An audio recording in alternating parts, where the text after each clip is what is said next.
Good morning, good afternoon, good evening, from the time you're watching this. My name is David Makoko from Tanzania.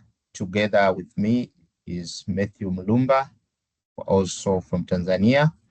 We are group of 4, and today we are on the negative side on the title, on the topic entitled, Should AI be allowed to predict genetic diseases without human oversight? So for us, we say it's important for human to be there.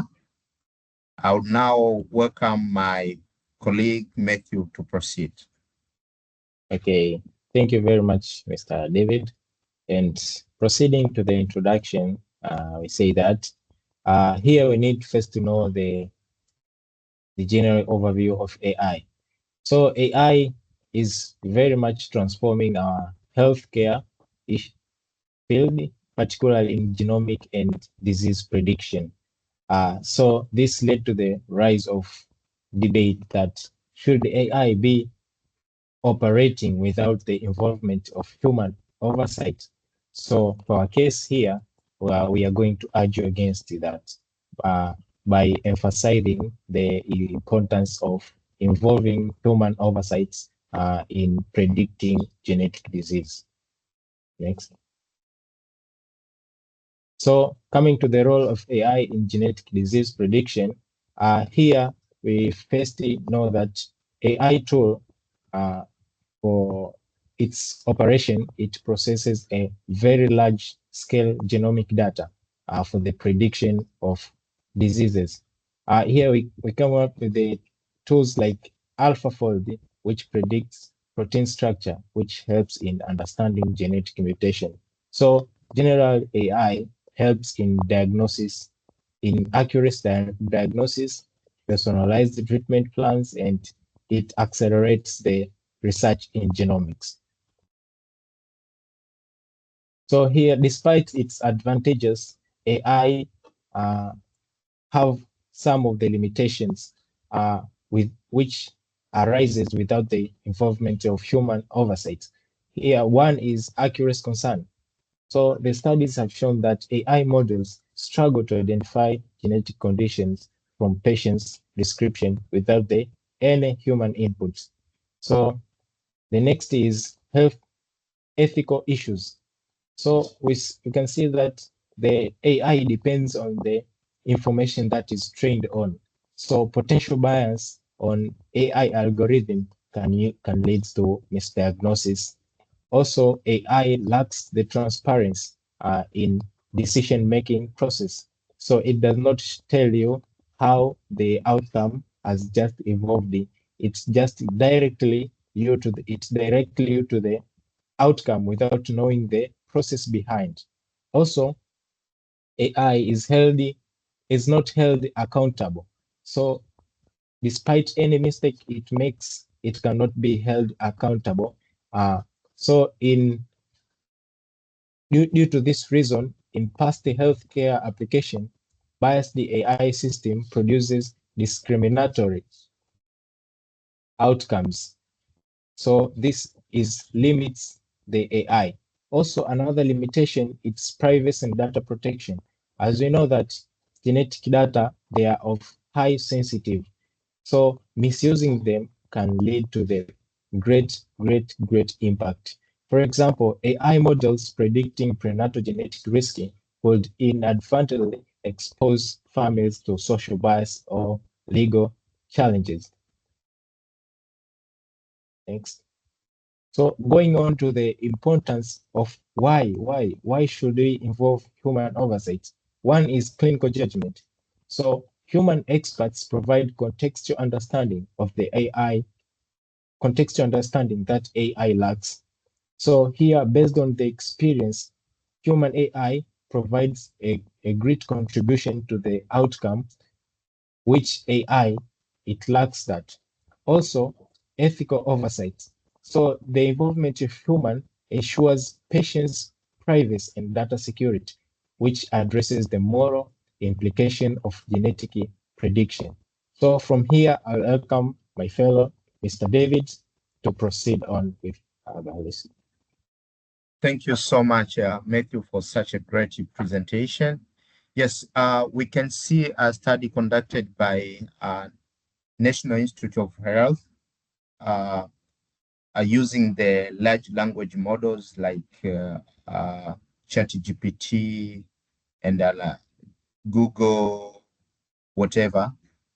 We can see that it showed that you can read from there the report that it demonstrated the need to improve AI tools before they can be applied in healthcare setting to make a diagnosis and answer patient questions. So we say it's very important for her to have human oversight because of the patient privacy. Since the AI requires access to sensitive genetic data, it can raise the privacy concern. And AI, it has bias and discrimination, since it may perpetuate existing bias based on the trained data it has. So if you have the wrong data or the wrong data regarding the genetic, automatically you're gonna get the also the wrong result. This is garbage in, garbage out.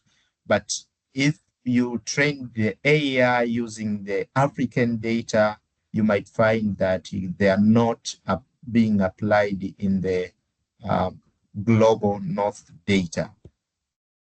So even the WHO, they have these strategies and guidance, and one of them is this ethics and governance of artificial intelligence for health, which was published in 2021. And also they encourage that AI should be, human judgment should be used when an AI technology predicted diseases and or recommend treatment. That is the statement from that guidance. Also, the CDC, they're saying also they published this topic, health equity and ethical consideration using artificial intelligence in public health and medicine in 2024. We can see also from the National Academy of Medicine in 2024, they published this draft of artificial intelligence in health, healthcare, and biomedical sciences, an AI code of conduct, principles, and commitment discussion. And they came up with these 10 code principles, of which is like engage to understanding, prioritizing the needs, safe issues of attendance and continuous vigilance for potentially harmful, effective, the AI application to be proven to achieve the intended improvement in personal health, equitable, looking areas around the application accompanied by proof of appropriate steps to ensure fair and unbiased development and access to AI-associated benefit and risk mitigation measures.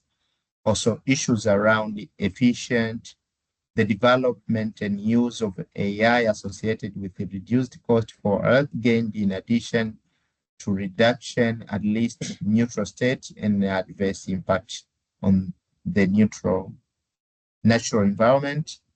Accessible to ensure that seamless stakeholders can access and engage in each phase of AI life cycle and governance. Like my colleagues say that AI itself, it cannot show all the process. So it's very important to be accessible, and to be accessible, that's why we need human. Also transparent to provision of open, accessible, and understandable information of component AI element, performance, and their associated outcome, accountable, identifiable, and measurable action taken in the development of and use of AI with clear documentation, benefit, clear accountability for potential adverse consequences, secure to ensure that validated procedures to ensure privacy and security as health data sources are better positioned as full protected for utility for common good, including use of AI for continuous learning and improvement. And the last one is adaptive to assure that accountability framework will deliver ongoing information on the result of AI application for use as required for continuous learning and improvement in health, healthcare, biomedical science, and ultimately the human condition. So these are 10 core principles which we can apply the trusted framework of learning healthy system core principles in applying AI. So now I would like to welcome my colleague to come to the this argument against our colleague who are agreeing that it is very important for the AI to predict genomic disease by itself. Welcome, Matthew. Thank you, Mr. David. And I'll continue with the rebuttal part.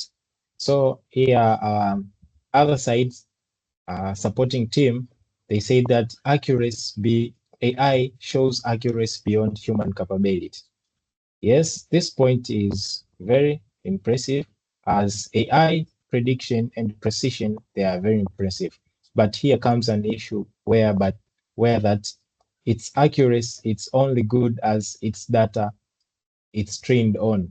It's only good or depending on the data that it's fed. So without human oversights, errors on training data can lead to misdiagnosis. Also, they said that AI ensures early detections, which saves lives. Yes, AI enables the early detection. It's very fast. We cannot say no to that. But here comes an issue where there are false positive and false negative risky outcomes, which harms the patients. Human experts ensures accurate interpretation and addresses the ethical and emotional concerns. For example, screening for BRCA1 and BRCA2 gene mutation can lead to unnecessary surgeries and treatment if only results are not carefully interpreted. So we can see that due to misinterpretation of the involvement of AI without the human can lead to unnecessary surgeries and treatment, which surely they cause the negative impact. So I welcome my fellow, Mr. David, to proceed with the rebuttal. Thank you, Matthew, for such a great presentation. Also, we can see that AI is very speed compared to human, but why do we encourage to have human oversight? Because this ensures the quality control and prevent harm in large scale application. So AI by itself, it's fast, but if it does everything by itself, it can even predict wrong results. Another thing is the reduction of bias and errors, as we have seen that AI depends, the prediction of the results depends on the information that AI it has been trained on. So if it has trained with the data which are not correct or which are based on some facts, even the prediction will be based on that. So taking these results and coming to other region, to people maybe the global north and global south, you might find that there might be errors in the prediction. So by conclusion, now we say that we have seen that we believe that AI it has enhanced in genetic disease prediction, but human oversight remain very essential. So without human oversight, AI it may solve problem by creating a new one rather than solving them. So if we combine these two capabilities, the AI and human expertise, we will ensure three things: the accuracy, the patient trust, as well as ethical integrity. So let's not surrender everything to AI to define our humanity. Rather, let's this human and AI work together so that we can have good result or good prediction over genetic diseases.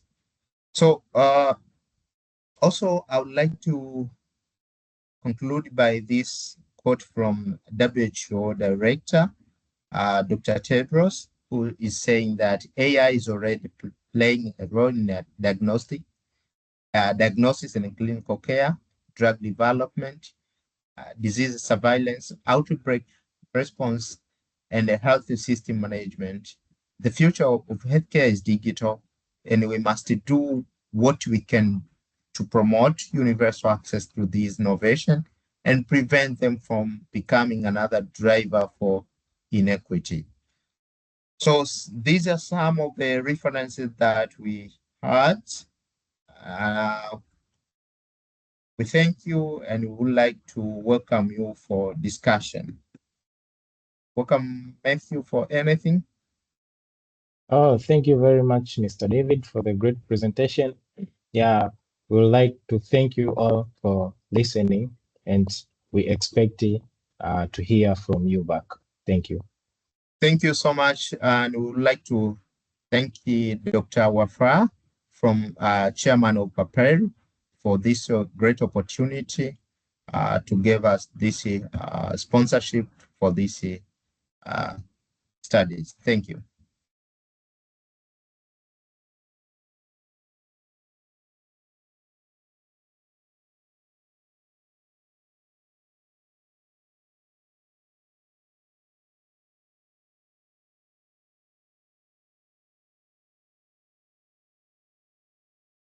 We're done.